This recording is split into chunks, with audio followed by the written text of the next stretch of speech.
Hi friends, Aasra advocates association for social responsibility and awareness వినియోగదారుల హక్కులపై అవగాహన కల్పించడం, వారి హక్కులకి భంగం వాటిల్లినప్పుడు వారి కోసం వినియోగదారుల ఫారంలో కేసెస్ని ఫైల్ చేసి న్యాయం అందించడమే ప్రధాన ఉద్దేశంగా గత 7 సంవత్సరాల నుంచి 9 రాష్ట్రాల్లో సర్వీస్ అందిస్తుంది.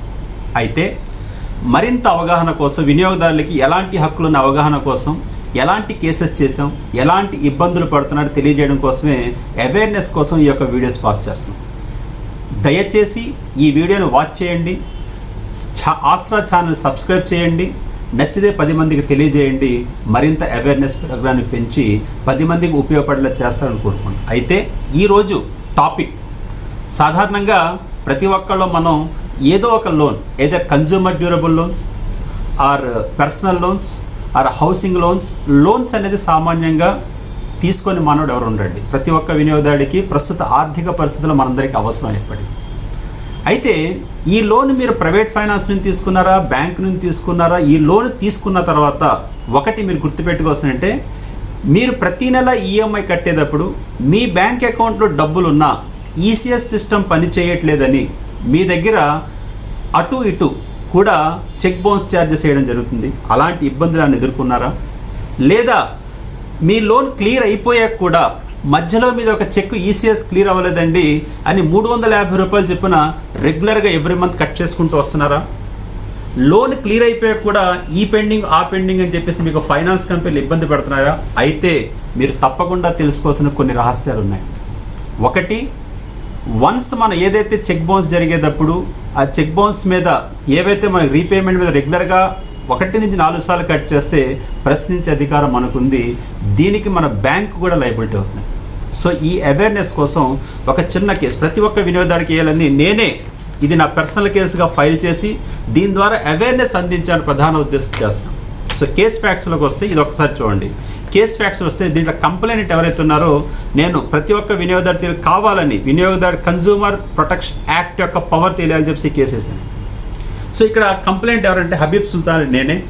ఇక్కడ ఆపోజిట్ పార్టీ ఎవరంటే the chief manager, State Bank of India, Rednam gardens branch, old jail road, Visakhapatnam. అయితే ఇక్కడ కేస్ ఫ్యాక్ట్స్ కదా, ఇక్కడ ఈ కేసుని CC number 274/2018. So filed in the district consumer forum 2 at Visakhapatnam.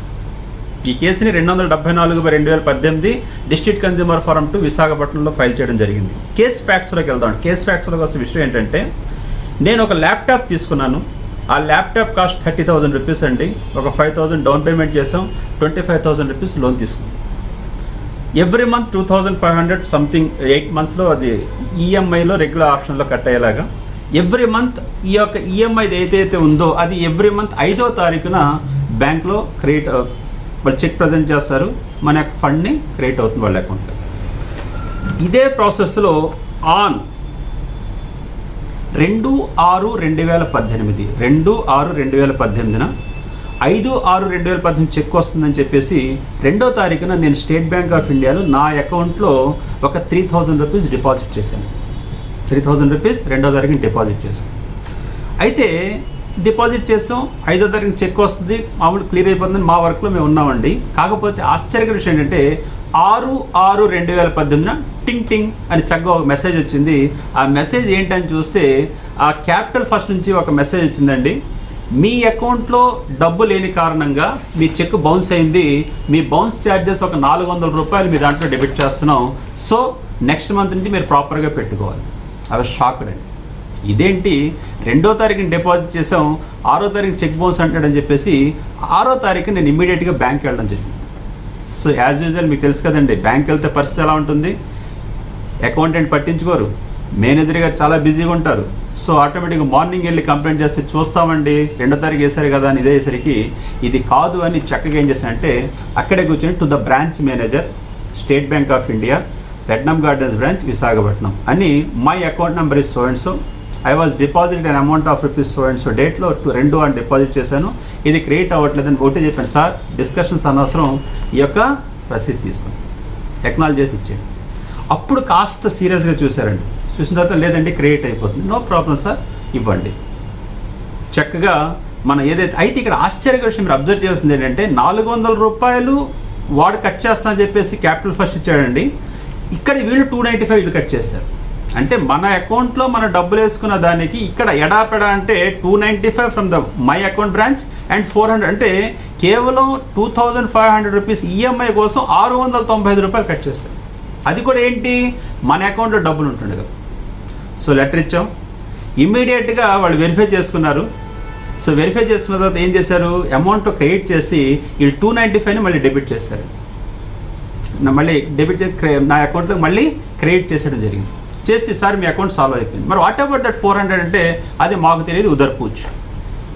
ఇక్కడ బ్యాంక్ చేసిన తప్పుకి 400 రూపాయలు నేను ఎందుకు కట్ట, this is not a matter of 400 rupees. అలాగే మన అకౌంట్లో ఒక 10 రూపాయలు తక్కువైనా సరే చెక్ పాస్ అవుతుంది. మరి ఎందుకు కుదరాలని చెప్పేసి ఈ కేసు ఫైల్ చేయడం జరిగింది. సో కోర్టు కాగ్నిజెన్స్ తీసుకుంది. ఇమీడియట్గా సమన్స్ వెళ్ళిన తర్వాత సో ఆటోమేటిక్గా ఏంటి ఆన్సర్. నేను దీంట్లో కేసు డాక్యుమెంట్స్లో రెండు పెట్టాను. ఒకటి బ్యాంక్ అకౌంట్ స్టేట్మెంట్, మనం 2వ తారీఖున కట్టిన డిపాజిట్ స్లిప్, దాంతోపాటు చెక్ బౌన్స్ అయినట్టుగా అకౌంట్ స్టేట్మెంట్ చూపెట్టాం. సో కోర్టు కాగ్నిజెన్స్ తీసుకుంది. CC number 274/2018. అక్కడి నుంచి వాళ్ళ అడ్వకేట్స్ వచ్చారండి. వాళ్ళు ఒకటే ఈ అకౌంట్ సర్వర్స్ ఏదైతే మా యొక్క బ్యాంక్ అకౌంట్ సర్వర్స్ సరిగ్గా పనిచేయడం వల్ల ఆన్లైన్ ద్వారా పొరపాటు జరిగింది, ఇది మా తప్పు కాదు. చూడండి ఎంత బాగుందో. అంటే డిపాజిట్ చేసింది ఆన్లైన్ మిస్టేక్, అది క్రెడిట్ అవ్వలేదంట. దానికి బాధ్యులు ఎవరు, మనం. సో చక్కగా కోర్టు పరిగణలో తీసుకుంది. ఇక్కడ ఎప్పుడు ఒకటి చెప్తుంది, ఎవిడెన్స్. కోర్టు చూసింది 2వ తారీఖున డిపాజిట్ చేసామా లేదా, డిపాజిట్ చేసిన స్లిప్ చూసిందండి. 5వ తారీఖు చెక్ బౌన్స్ అయింది. 400 రూపాయలు ఫైన్ వేశారు. వీళ్ళు 295 కట్ చేశారు. కట్ చేసింది మళ్ళీ క్రెడిట్ చేశారు. So my dear friends, these all are comes under the deficiency of service. As per the consumer protection act 2019, deficiency service, సేవా లోపం, అది ఇన్సూరెన్స్ కంపెనీ కావచ్చు, బ్యాంక్ కావచ్చు, ఫైనాన్స్ కంపెనీ కావచ్చు, మనం పర్ఫెక్ట్గా ఉండి వాళ్ళ సేవా లోపల జరిగిన దానికి మన మీద నిందించి మన అకౌంట్స్ కట్ చేయడానికి వీల్లేదు. సో కోర్టు ఇదంతా ఈ యొక్క డాక్యుమెంట్స్ అన్ని పరిశీలన తీసుకొని in the result court so complaint is allowed in part and directing the opposite party. చక్కగా చెప్పింది, ఇది మీ సర్వర్ లోపైనా ఇది సేవా లోపం కింద వస్తుంది కాబట్టి ఇక్కడ వినియోగదారుడికి మెంటనగలు జరిగింది. కావున మీరు 295 రిటర్న్ ఇచ్చారు, 295 ఓకే. క్యాపిటల్ ఫస్ట్ నుంచి ఏదైతే 400 రూపీస్ కట్ అయిందో ఆ 400 రూపీస్ని మీరు కట్టాలి అని బ్యాంక్కి డైరెక్షన్ ఇస్తూ మెంటల్గా నీకు వస్తుంది 3000 rupees. Cost of this case 2000 rupees. టోటల్గా 5400 రూపీస్ కాంపన్సేషన్తో పే చేసిన daughters. I request all the consumers, please understand the Consumer Protection Act 2019's power. అద్భుతమైన పవర్. ఈ కేసులో కూడా ఎంత చక్కగా అంటే 13/8/2018 కేసు ఫైల్ చేసాం. జూన్లో ప్రాబ్లం వచ్చింది, జూలైలో ఆగస్టు మన కేసు ఫైల్ చేసామండి. సింపుల్గా 13/2/2019లో కేసు కంప్లీట్ అయిపోయింది. ఆర్డర్ కాపీస్ ఇస్తే క్రెడిట్ చేశారు. అంటే ఇక్కడ విషయం ఏంటంటే మన సంవత్సరాల తరబడి కోర్టుకు తిరగాల్సిన అవసరం లేదు. సో ఇక్కడ న్యాయం వస్తుంది. కావున ఇక్కడ 2 విషయాలు మీరు అవగాహన తీసుకోండి. ఒకటి, మీ అకౌంట్లో డబ్బులు ఉంటుండగా ఈసీఎస్ పని చేయట్లేదని మీకు చెక్ బౌన్స్ ఛార్జెస్ వేసినా that is not our fault. But మీరు చేయాల్సింది ఏంటంటే బ్యాంక్ స్టేట్మెంట్ మీద ప్రాపర్గా బ్యాంక్ స్టేట్మెంట్ పెట్టుకోండి. ఇక్కడ ప్రొఫార్మా పార్టీ అంటాం. ప్రొఫార్మా పార్టీ అంటే సో మీకు లోన్ అప్పిచ్చిన ఒకళ్ళు, మీ బ్యాంక్ ట్రస్ట్ని షేరు, వీళ్ళిద్దరినీ పార్టీలు చేస్తామండి.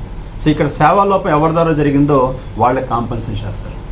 సో అర్థం చేసుకోండి, మరింత అవగాహన పెంచండి. If any more queries or any more complaints, please feel free to contact my personal mobile number 9246678557.